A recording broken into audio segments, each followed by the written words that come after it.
The smell of wet earth mixed with urine doesn't go away. You can shower, change clothes, cross continents, but it lodges itself somewhere in your soul. I know this because I spent 3 months breathing exactly that odor, a few meters underground, in a cell where the sun was just a distant memory. My name is Abdinor, and this is the story of how God opened iron doors before 20 men who had already lost all hope. But the story didn't begin. It began 6 months earlier, in a humble wattle and daub house with a corrugated metal roof. On the outskirts of Mogadishu, I led a small, secret congregation. We were 12 faithful, perhaps 15 on better days.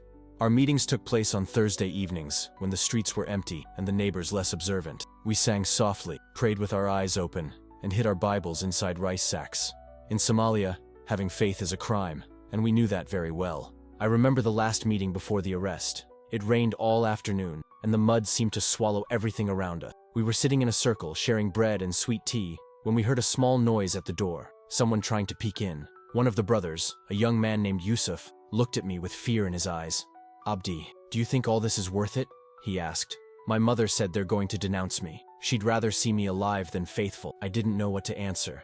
I just put my hand on his shoulder and said what I felt at that moment. "Yusuf, if God has sustained us this far, He will sustain us until the—" At that moment, I didn't know that those words would become my own refuge in the despair that was to come. 2 nights later, they came for me. It was almost 3 in the morning. I was sleeping on the floor, on a thin mattress, when a sharp thud shook the metal door. It wasn't just a knock, it was a warning that something had just changed. The door creaked open, and 4 armed men entered, flashlights blinding my eyes before I could move. One of them grabbed me by the hair and dragged me outside, his cold gun pressed against my— "Are you Abdinor?" a hoarse voice asked. I nodded, unable to speak. Fear choked my throat. They called me a traitor, an apostate, and said I would be taken to where I deserved to be. I was dragged through the silent streets while the neighbors merely watched from their windows. No one moved. No one dared to intervene. In Somalia, defending someone like me is signing your own death warrant. They put me in the back of a pickup truck with no license plates, my hands tied with a rope that cut into my skin. Time lost its meaning. Hours or minutes, it made no difference. I tried to pray, but the words wouldn't come, so I repeated only one thing in my mind: Jesus, Jesus, Jesus. His name became my only support, my firm ground in the abyss. We arrived at a gray building on the outskirts of the city, which from the outside seemed ordinary. But they led us through a side door, down concrete steps that seemed endless. The air changed. It became dense, heavy, almost alive. It was there, in that suffocating darkness, that the presence of God began to reveal itself in ways I could never have imagined. At the foot of the stairs, there was an iron door, locked with a padlock the size of my fist. When they opened it, what I found took my breath away. It was a narrow, long cell, perhaps 8 meters long by half a meter wide. No windows, only a dirty lamp hanging from the ceiling, flickering from time to time, casting shimmering shadows on the soaked floor. In the corners, bodies, not dead, but living men, marked, beaten, seated against the walls, some with open wounds, others empty inside. They pushed me inside. I fell to my knees and the door slammed shut behind me with a metallic bang that seemed to pierce my bones. "Welcome to hell," said a voice in the darkness. I looked up and saw an older man, thin, almost a ghost, with unshaven beard and deep-set eyes that seemed to have seen everything. He held out his hand. "I'm Hassan. I've been here for 11 months. How long do you think you can last?" There was no answer. That first night brought no sleep. I sat by the wall, knees to my chest, trying not to touch the dirty water that covered the floor. Around me, the other prisoners were breathing heavily. Some coughed, others groaned softly. A young man with a torn shirt murmured something in Arabic. After a while, I realized he was praying. I approached him, in a low voice, almost whispering, "Are you a believer?" He looked at me suspiciously, but nodded. Then, with a choked voice, he murmured, "Now, I don't even know if God remembers I exist." His words hit me like a blow, because I had asked myself the same question when I arrived there. The first few days were a blur of pain and confusion. There were no schedules, no natural light to mark day or night, only the constant flickering of the lamp, sometimes going out for hours, leaving us in complete darkness. Water covered the floor and never drained. It came from some leak in the walls, mixed with water from a broken toilet, without a door, without privacy. The smell was unbearable. Many didn't even notice anymore. I still fought against nausea with every breath. Hassan became my silent guide. He showed me where to sit to avoid the cold wind that blew down the stairs, how to store the little food we received, a piece of stale bread and a bowl of thin broth, once a day. He spoke softly. I could almost hear his own hope. "If we're lucky, "There are no innocents here," he would say, with a bitter laugh that hid his pain. I asked him, "What is your truth, Hassan?" He stared intently at the damp, stained wall. He told me his story. He was a teacher. He taught math to children at a school in the city center. Someone saw him with a Bible in his backpack. That was all.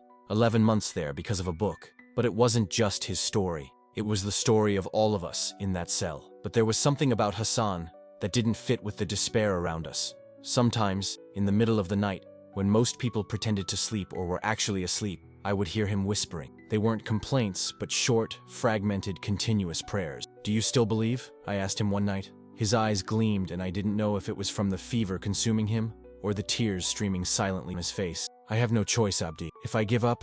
He hesitated, then finished forcefully. "I believe I will become like... I prefer to be here with hope than free without a soul." Those words struck me deeply. I, too, was on the verge of losing hope. The torture began in the second or third week. There, time had no meaning. The guards would appear without warning, drag one of us upstairs, and return him hours later, bleeding, broken, trembling. Sometimes they wouldn't even come back. When it happened to me for the first time, I thought I wouldn't return.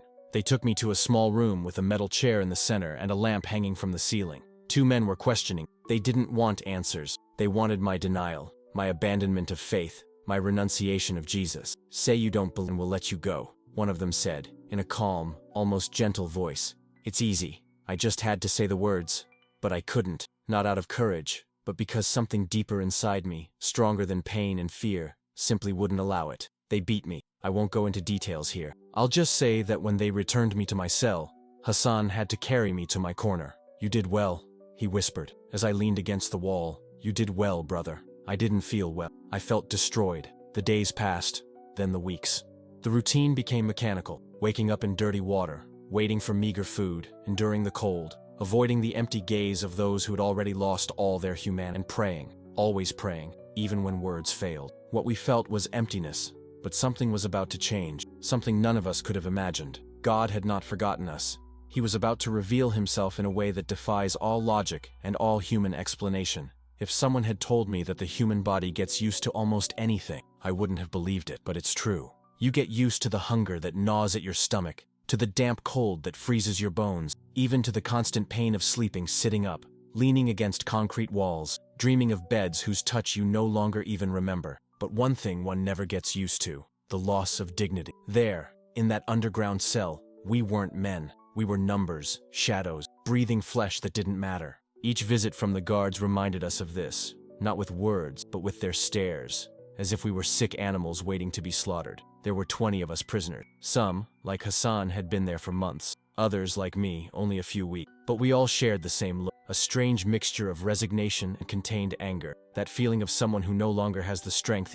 Among us was a young man named Farhan. He must have been about 25 years old and had a deep scar that ran from his eyebrow to his cheek. He never spoke. He just remained hunched over in a corner, hugging his knees and staring into nothing. Hassan told me that Farhan had been tortured in the very first week after he arrived. 3 times. 3 times in just 7 days he screamed until he lost his voice. When he finally managed to speak again, he decided it. "Why is he here?" I asked Hassan one. "Someone saw him sharing food with Christians at a market. That was enough." I looked at Farhan. His silence was more deafening than any scream. There was also Ibrahim, an older man with completely white hair and trembling hands. He had been imprisoned along with his son, but the son had been taken to another prison. Or at least, that's what he was told. Ibrahim spent hours whispering his son's name, as if repeating, "Ahmed, Ahmed, Ahmed," could bring him back. It was devastating, but no one told him to stop. We all knew that whispering was what kept him alive. Bashir was another one who couldn't be forgotten. A former merchant, his fingernails had been ripped off. I never knew how, and I never asked, but I could see him trying to pick up bread with hands wrapped in rags, trembling with pain and filth. Some of the torments there were indescribable. And then there was Ahmed, not Ibrahim's son, but another Ahmed, a burly fisherman. He was the only one who still dared to defy the guards. Every time they came down the stairs, he stared at them without looking, and he was beaten, but he never gave up. "Why do you keep provoking them?" I asked once, while Hassan was cleaning a cut on his. Ahmed smiled, despite the "Because the day I lower my gaze, Abdi, that day I will cease to be. I would rather bleed than cease to be." I don't know if it was courage or madness. Perhaps both, or perhaps it was all he had left. The cell itself was a world of despair in miniature. The concrete walls constantly dripped, forming dark puddles that never dried. In one corner there was a hole in the floor that served as a toilet, with a broken bucket beside it. There was no toilet paper, no privacy, just shame. The ceiling was low, perhaps 2.5 meters, stained with black mold. The only light came from a lamp hanging from a bare wire, flickering, threatening to go out at any moment. On one of the walls, someone had carved with fingernails or stone, "God, do you see me?" I went to read it. There was no answer. Only the question suspended in the air, like a silent scream, and the water on the floor. That was the worst part. A mixture of seepage, sewage, and who knows, greenish-gray, with a smell that made you want to vomit the first time. But, with time, the body gets used to it. The nose gets used to it. Human beings get used to almost everything, except the loss of hope. Or perhaps we noticed, but our brains preferred to ignore it in order to survive. We slept in that water. We had no blankets. Nothing to separate us from the cold, damp ground. We huddled together as best we could, trying to keep our heads above water, trying to keep humanity alive. The water was there when we fell asleep. The food arrived. When it arrived, a guard would come down, knock 3 times on the door with his cane, and open it just enough to push in a rusty metal tray. On it were 20 pieces of bread, almost always stale, and a pot of thin broth, with bits floating in it of what might once have been meat. There were no spoons, no individual plates. We all ate from the same pot, using our hands, taking turns in silence. In the first few days, I tried not to eat. Disgust was stronger than hunger. Hassan, however, grabbed my arm and forced me. "Eat, Abdi, because if you don't eat, you'll get weak. And if you get weak, they'll win." He was right. I swallowed that moldy bread with my eyes closed, begging forgiveness from my stomach. The tortures were uneven. That was the part that destroyed me the most mentally. I never knew when they would come to get me. They could show up 2 days in a row, or a whole week could pass without anyone showing up. This uncertainty kept me in constant tension. Every step on the stairs made my heart race. Every creak of the door made me hold my breath. The second time they took me was worse than the first. They tied me to a chair and repeatedly submerged my head in a bucket of water. I lost count of how many times. I only remember the drowning, the feeling of my lungs about to explode, and the brutal, fleeting relief when they pulled me out of the water to breathe again. But it only lasted a second before they drowned me again. While they were doing this, they shouted questions, names of other believers, addresses of the houses where we met, demanding that I betray my people. I could barely breathe, let alone speak. Impossible. But there, deep down, was a voice that resisted. "No, I'm not going. I can't." When they finally returned me to my cell, I could barely walk. I could barely speak. I spat out water and vomited what little was left in my stomach. Hassan and Ahmed carried me to my corner. Farhan, the young man who never spoke, brought a damp cloth and placed it on my forehead. A small gesture, but in a place like that, small gestures were all that remained of humanity. "Hang in there," Hassan said that night. "I don't know how much longer I can take it," I replied, my voice breaking. He didn't promise that everything would be all right. He didn't say that God had a plan. He just put his hand on my shoulder and stood there,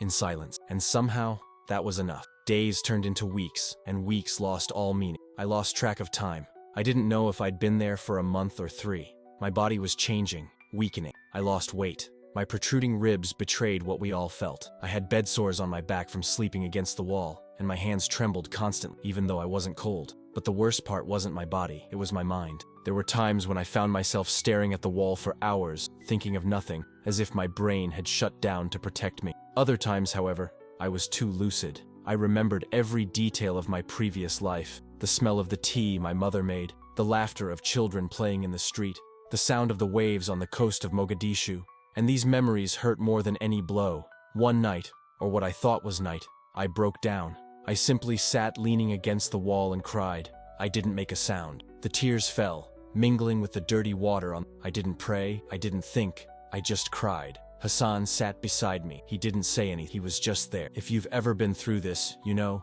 words don't fix anything, but someone's presence is enough. And that night, Hassan's presence was what kept me whole. But what none of us knew was that we were about to enter the darkest night of all, the night when everything would seem lost, and at the same time, the night when everything would change. Because sometimes God waits until there is nothing left, until you are completely broken. And then, when you think there is no way out, he acts. And when he acts, no one can explain it. You can only experience. There's a point in suffering where you no longer fight. You simply exist. You breathe because your body doesn't know how to stop. Your heart beats out of inertia. But inside, something fundamental refuses to give in. I was completely debilitated. I reached this point in the 8th week, or perhaps the 10th. I stopped counting. My body no longer belonged to me. It was a collection of pains moving together. Every muscle burned, every joint creaked. I had a fever almost every night, shivering on that damp floor, while my mind wandered between reality and something that didn't exist. Sometimes I saw my mother standing in the corner of the cell calling me. Other times, I heard the congregation singing, as clearly as if they were there with me. But when I opened my eyes, there was only darkness and the smell of decay. Hassan was getting worse too. His cough had become deep, cavernous, as if something inside him was bursting with each exhale. He coughed up blood in the morning. I saw him spit into the groundwater, trying to hide it, but we all knew. In that place, illness was a death sentence. "You won't last much longer," I told him with what little voice I had left. He smiled. His lips were cracked and bleeding. "I know, but I'm not giving up either. Not here, not like this." It was admirable or tragic. I wasn't sure. Ibrahim, the older man who whispered his son's name, had stopped eating. He sat with his eyes fixed on the door, waiting for something that never came. Ahmed, the fisherman, tried to get him to drink water, but Ibrahim just shook his head. "It doesn't matter," and he murmured. "Nothing matters," and he was right. In that place, nothing mattered, because everything that made us human had been ripped away from us, blow by blow, day after day. Farhan, the young man who almost never spoke, began banging his head against the wall. It was slow, almost rhythmic, as if he were dancing alone to a song only he could hear. At first, we tried to stop him, but then we gave up, because, deep down, stopping Farhan would be admitting that we were all on the verge of doing the same. Bashir, the merchant, was suffering from a terrible infection in his hand. The makeshift bandages Hassan had managed to make from pieces of his own shirt were soaked in pus. The smell was unbearable, but there was nothing. We had no medicine, no clean water. All that remained was prayer, and to be honest, even that seemed to have dried up inside me. During those days, I began to doubt everything. The situation, myself, even my own faith. Lying on the cold floor, staring at the flickering lamp, I wondered, what for? What is the purpose of all? What is the meaning of my prayer, of my hope? I hardly wanted to seek answers. One afternoon, the guards came down more violently. They dragged 3 men upstairs. Ahmed, Khalid, who hardly spoke, and me. They separated us into different rooms. This time, there were no questions, only methodical and calculated pain. They broke me, but they didn't kill me. Blows to the ribs, kicks to the stomach until my mouth filled with bile. One of them stomped on my hand so hard I heard a crack. There were no screams, no energy. I just closed my eyes and let it happen. When they finished, I was dragged back to the cell and thrown to the floor like a sack of trash. My cheek pressed against the dirty water. I couldn't move. Hassan crawled to me, trembling, holding my head so I wouldn't drown. "Abdi, look at me," he murmured. I opened my eyes, everything blurred. "How much more, Jassan? How much longer will we have to endure?" He didn't answer. He just stood there, still, while I spat blood. That night was the worst of all. Ahmed returned exhausted. Khalid never came back. He disappeared, and no one dared to ask. Ibrahim finally stopped whispering his son's name. He sat there, his eyes open. He was still breathing, but he seemed to have broken inside. Farhan kept banging his head against the wall. Bashir groaned in pain in his hand. I just wanted it all to end. At my lowest point, something inside me finally broke. There were no screams, no drama, just silence. I sat against the wall, head slumped, and looked up at that moss-covered ceiling, at the place where I imagined God was. "Where are you?" I whispered. "I searched for you my whole life, served you, risked everything, and now I'm here, rotting in a hole, surrounded by broken, hopeless men. Where are you?" Absolute silence. "Don't you see this? Don't you realize what you're doing to us? Don't you feel our pain?" Absolute silence. "Say something, anything. Just tell me that my faith wasn't in vain." But nothing came. Tears began to flow again, this time not from sadness, but from anger, from frustration, from a despair so profound that words could not describe it. "If you're going to leave me here," I murmured, my voice trembling, "at least tell me why. Tell me what I did wrong. Tell me what you still expected of." And then, amidst that overwhelming silence, something happened. It wasn't a voice, nor a light. It was something more subtle, but incredibly real. A memory surfaced, clear as if it had been planted there in that instant. I remembered an afternoon, years ago, when I was reading the book of Job under a tree. In the chapter where God finally answers Job, I realized that he wasn't giving him explanations, but simply revealing himself. At that moment, I didn't understand why the memory came, but it stayed there, firm, like a seed ready to sprout. Jassan approached, his eyes red and swollen. "Abdi, I heard what you said," he murmured. "Maybe I don't have all the answers, but I have this." He pulled something small from his torn shirt, wrapped in a dirty cloth. He carefully unwrapped it. It was a page torn from a Bible, stained, ripped at the corners, almost illegible. Still, it was readable. It was Psalm 107. "Read," he said. "I can't. I don't have the strength," I replied. "Then I'll read," he said, and began to read. His voice choked with coughs and gasps. As he read, the words came alive. They cried out to the Lord in their affliction, and he delivered them from their darkness, broke their chains. Jason stopped, looked at me. "Did you hear, Abdi? He broke their chains." "But our chains are still here," I murmured, looking at the damp walls of the cell. "No," he said, touching his chest. "The chains that truly matter are here, and God can break them even in this place. I don't know if he will, but he can." At that moment, something inside me stopped fighting the darkness. Not because I had given up, but because I finally understood that I couldn't do anything alone. If God wanted to act, it would have to be him, not me. The others heard it too. Ahmed nodded slowly. Bashir stopped groaning. Even Farhan ceased banging his head against the wall. For the first time in weeks, the cell was completely silent. It wasn't the silence of despair. It was the silence of waiting. Jason tucked the Bible page into his torn pocket, and with enormous effort, knelt in the murky water. "I'm going to pray," he said. "Maybe no one else wants to, but I'll do it anyway." No one scoffed. No one protested. We just watched as that exhausted man, his lungs bruised and his body lacerated, raised his trembling hands toward the moss-covered ceiling. God began in an almost imperceptible way, like a whisper in the darkness. "We don't understand why we are here. We don't comprehend your plan, but we ask one thing. If you will leave us in this place, at least give us strength to endure. And if there is still something left for us, show us that it is still God." It was a simple prayer, without elaborate words, without sophisticated theology, just a broken man speaking to a God who seemed silent. And yet there was something in that plea that touched each of us. One by one, the other men began to kneel. Ahmed, Bashir, Farhan. Ibrahim, who had been absent for days, slowly raised his head. I, with my injured hand and body in pieces, also knelt. We didn't speak aloud. Each of us prayed silently, with our own words, our own tears. For the first time in months, we were human again. For the first time, there was hope. Small, fragile, but real. We didn't know it, but that would be our last night in that hell. We didn't know that, in a few hours, something would happen that would force us to rewrite everything we believed about the impossible. Before we continue, take a moment. Pray with me. Lord, open my eyes to see your power. Open my heart to believe in the impossible. Open doors that I cannot open on my own. Now, continue listening. What is to come will change your perspective on God's power. He had not forgotten us. He was simply about to show us this in a way that none of us could ever explain. I don't know what time it was. The darkness seemed eternal. The lamp had gone out long ago, leaving us immersed in such dense darkness that we couldn't even see our own hands. We were in that state between sleep and wakefulness, where the body rests, but the mind never completely shuts down because the danger never disappears. I was leaning against the wall, my eyes closed, listening to Hassan's uneven breathing beside me. Each breath made his chest creak like crumpled paper. The silence was absolute. The guards hadn't appeared for hours. Maybe they were sleeping. Maybe they had forgotten about us. At that moment, it didn't matter. Then I felt it. Not first with my eyes, but on my skin. Like when the air changes seconds before a storm. A kind of pressure. An electric current that made the hairs on my arms stand on end for no apparent reason. I opened my eyes. It was still dark, but something had changed.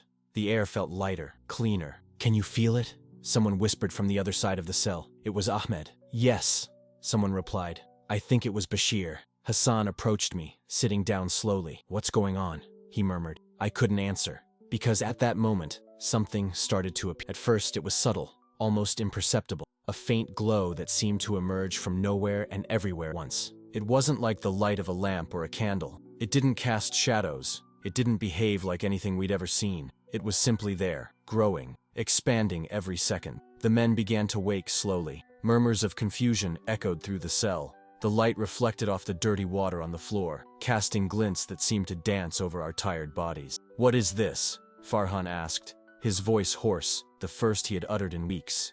The light continued to increase, but it didn't hurt our eyes. It didn't blind us.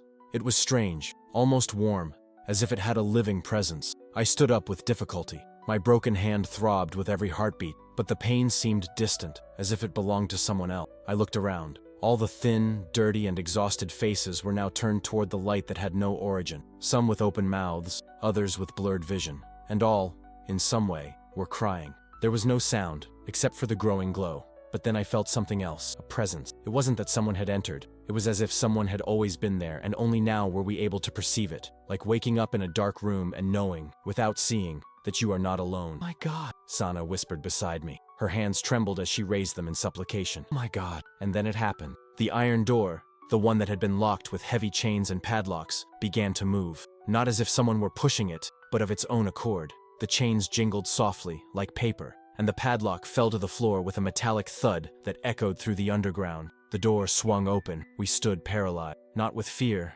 but with reverence. The feeling was overwhelming, profound, small before something enormous. The light now filled the entire cell, every corner, every crevice. It illuminated the faces of our fellow sufferers, washing them clean, purifying them, restoring them, even if only for a moment. "Is this real?" Ahmed murmured, his voice choked with emotion. "Please, tell me it's real." Hassan took one step forward, then another. He touched the frame of the open door as if he needed to make sure he wasn't dreaming. "It's open," he said, almost whispering. "It's open. Let's go." I don't know where the words came from. My mind was still trying to process what we were seeing. "We have to get out of here now." At first, no one moved. Everyone was in shock, too stunned to react. Then I repeated, this time louder. "We don't have time.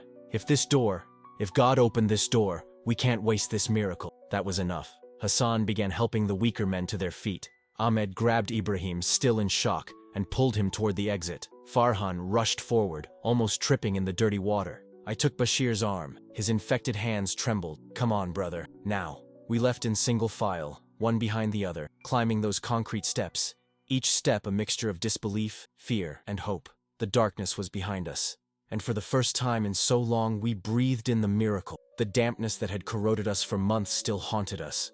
My legs barely supported me. Each step was agony, but something stronger than the propelled me forward. A force that wasn't. The light didn't follow us. It didn't remain in the cell. It accompanied us, silent, like an invisible guide, directing our every movement. We reached the first floor. A surveillance room with security monitors caught our attention. The door was ajar. I peeked inside. 3 guards slumped in their chairs, deeply shaken, asleep. Not drunk, not unconscious, just asleep, as if someone had flipped a switch in their minds. "How?" Ahmed began to ask. "Don't ask," Hassan interrupted. "Just keep walking." We walked down a long corridor, normally guarded at every corner. That night, there was no one. Some guards leaned against the wall, others sat, all breathing deeply, like babies. It was impossible, but it was happening. Finally, we arrived at the complex's main gate, a reinforced steel door with an electronic lock. It should have been sealed. Hassan pushed the handle, and the door opened without resistance, as if it had never been closed. We went outside. The night air hit our faces, cold, pure, real. Outside, the sky exploded with stars, thousands of them, shining with an intensity I hadn't seen in years.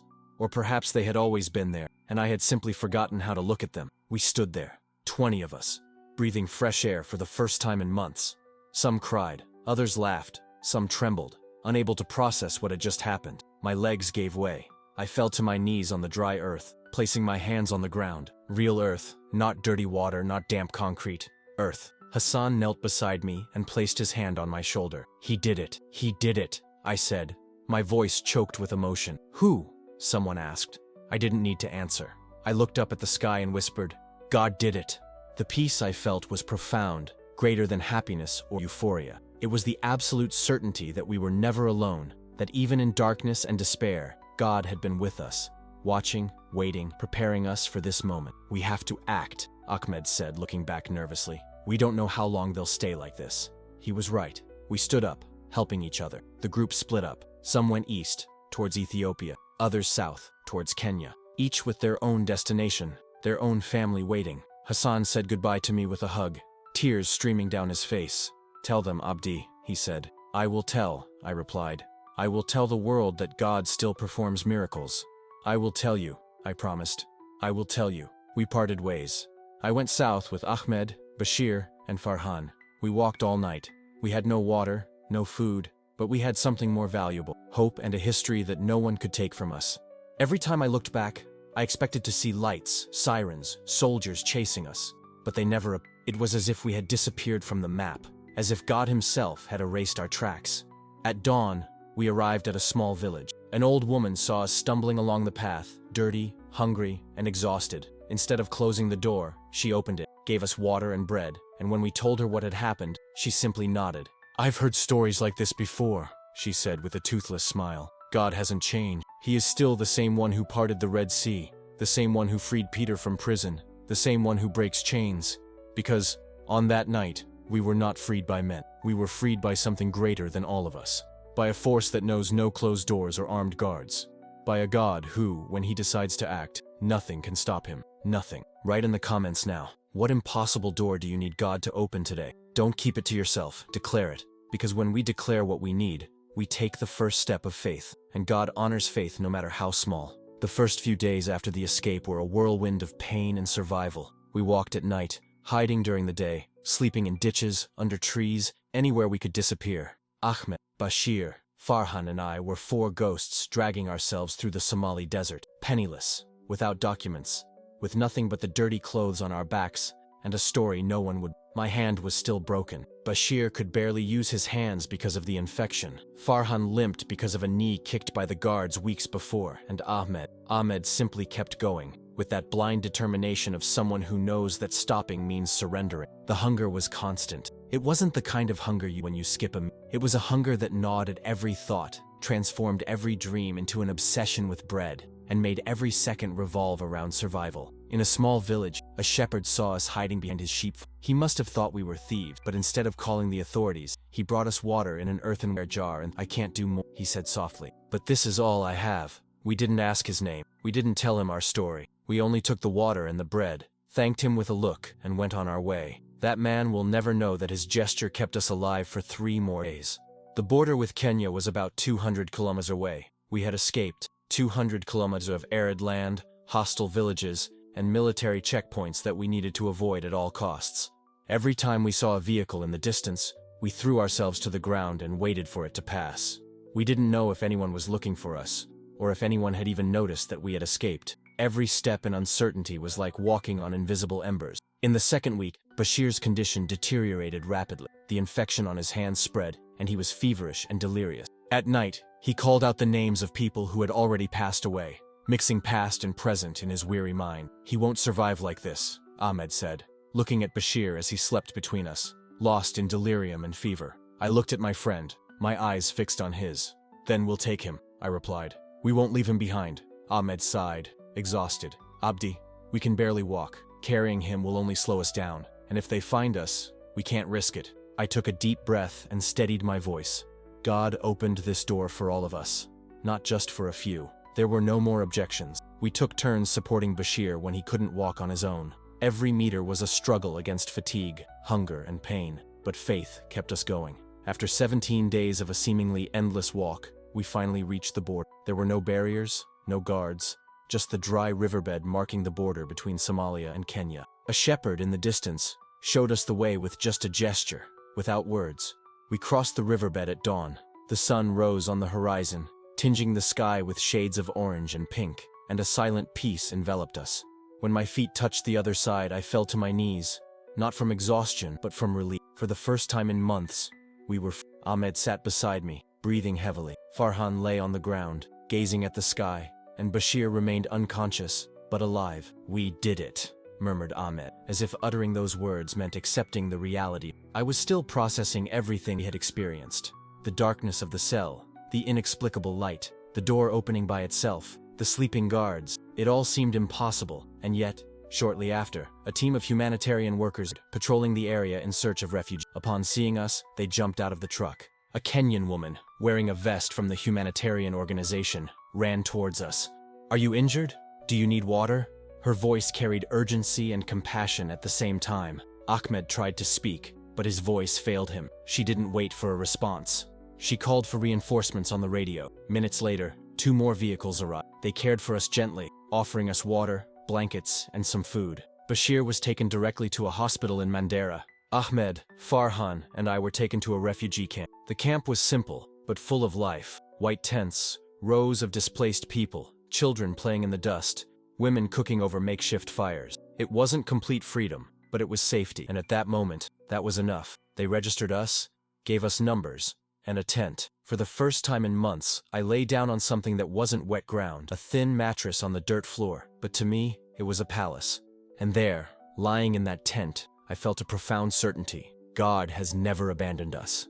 He opened impossible doors, guided our steps, and brought us to this moment. Freedom, life, hope. Everything was the fruit of his faithfulness. Days passed before I had the strength to tell my story to anyone. When I finally spoke, it was to an officer who registered refugee cases for an international tribunal. He was a serious man, with glasses, always with a notebook in his hand. I began to recount everything: the imprisonment, the cell, the torture, even the night of the flash and the door that opened by itself. He wrote down every word without interruption, but when I got to the impossible part, he looked up. "Are you sure about that?" he asked, with almost visible skepticism. "Yes." The door simply opened, and the guards, they were all asleep. He closed the notebook, leaned back in his chair, as if trying to digest the information. "Mr. Noor, I understand that you have experienced severe trauma and it's possible." "No, I'm not making anything up. 20 men saw the same thing I did. 20 men left that prison that night. If you don't believe me, go check the guards. Look at the security cameras. Everything was recorded." There was silence, a long, heavy silence. Then he started writing again, as if my words were still difficult to process. Weeks later, I learned that an investigation team had been sent to the military complex in Mogadishu. They managed to access the security footage from that night. What they saw was inexplicable. The cameras showed the cell from above. At first, everything seemed normal. Then, white lines began to distort the screen. Static appeared, and then, for almost 3 minutes, only light. A pure, intense light, filling every inch of the... When the footage returned to normal, the door was open, the prisoners had disappeared, and the guards were unconscious at their posts. The official report described everything as an inexplicable technical failure in the recording system. But the guards' own testimonies told a different story. They said they didn't remember falling asleep. The last thing they remembered was being alert at their posts. Then they woke up to find the cell empty. The prison commander resigned 3 days later. No one knows exactly why. Some say it was pressure from his superiors. Others, that he simply couldn't cope with what he witnessed. Shortly afterward, he disappeared, and to this day, no one knows where he is. Hassan managed to reach Ethiopia. Months later, I received his letter from a refugee camp in Addis Ababa. I am still alive and still telling the story. God bless you, bro. Of the other 16 men, I lost contact with most, but I know that many arrived safely. Some reunited with their family. Others started new lives in countries that gave them refuge. Bashir survived. He lost 3 fingers on one hand due to the infection, but he survived. The last time I saw him, he hugged me with tears in his... Abdi, I will never forget what God did for us. Never, and neither will. What I experienced that night was not luck. It was not human error. It was not coincidence. It was a pure miracle. God opened that door, and no explanation, no report, no skepticism can erase the certainty I hold in my heart. No technology, no human logic, nothing can take this away from. God was there. He set us free. 2 years have passed since that night. 2 years since I saw an iron door open by itself. 2 years since I walked under a starry sky, feeling that life had given me a second chance I didn't deserve. Today, I live in Nairobi. I have a small room in a 3-story building. I share a bathroom with 5 other families, and I work cleaning offices at night. It's not much, but it's mine. And every morning, when the sunlight streams through the window, I remember what God has done. There are still men imprisoned in dark, windowless cells, waiting for a miracle that may never come. Why me? Why was I freed while so many continue to suffer? I have no answer. I prayed 1,000 times, asking God to explain, and all I heard was silence. But not an empty silence. A silence that teaches that we don't always need to understand to trust.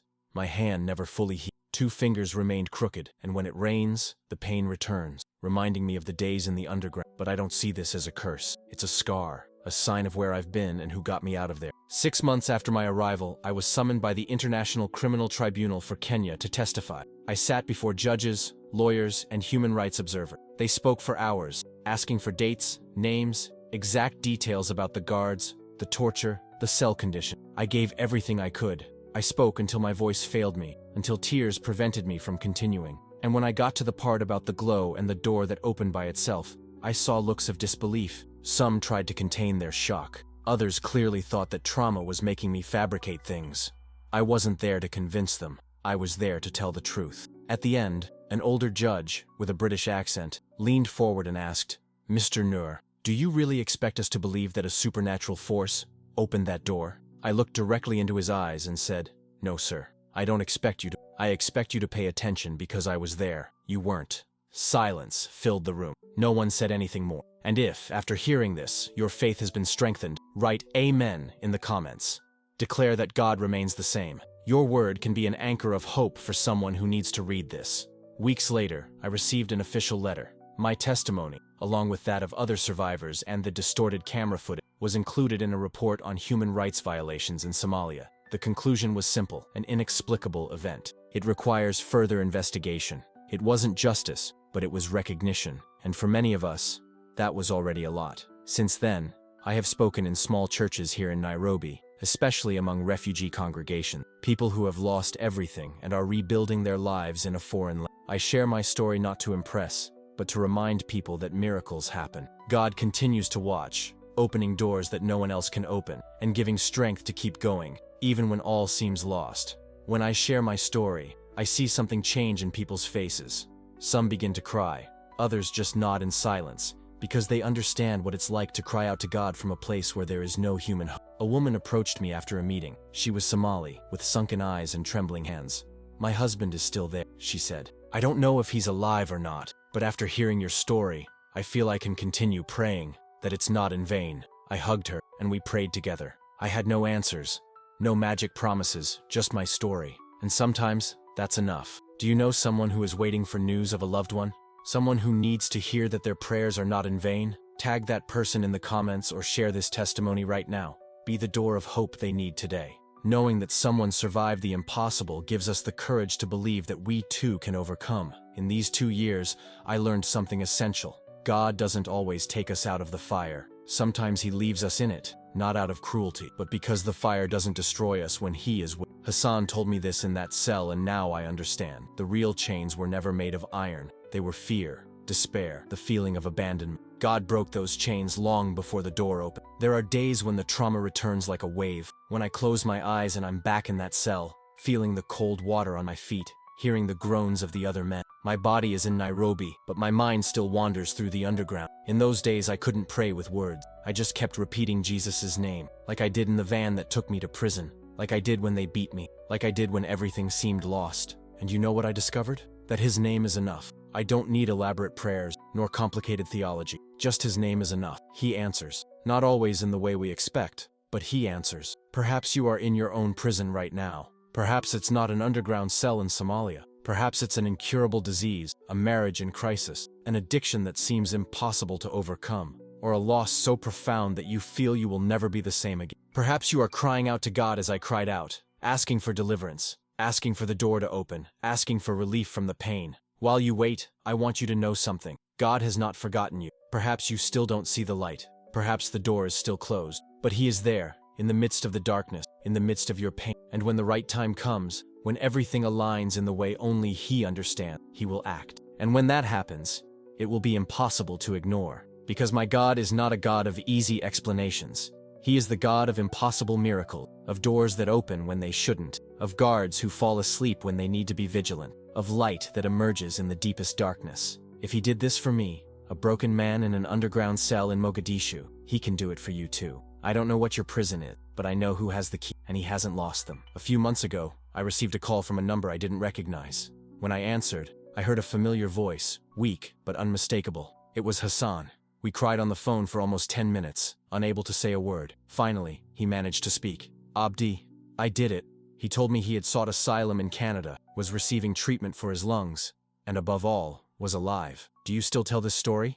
he asked. "Whenever I can," I replied. He smiled, though I couldn't see it. "Then continue," he said, "because the world needs to know that God hasn't changed. He's still the same one who parted the Red Sea, the same one who shut the mouths of the lion, the same one who broke our chains." He was right. That's why I'm sharing this now. Not so that you believe me or receive applause, but so that you know, in the darkest night, when all seems lost, when nothing makes sense anymore, God can appear. And when he appears, everything changes. This is the moment of decision. Will you keep this story to yourself, or will you use it to share it with those who need it most? Click share now.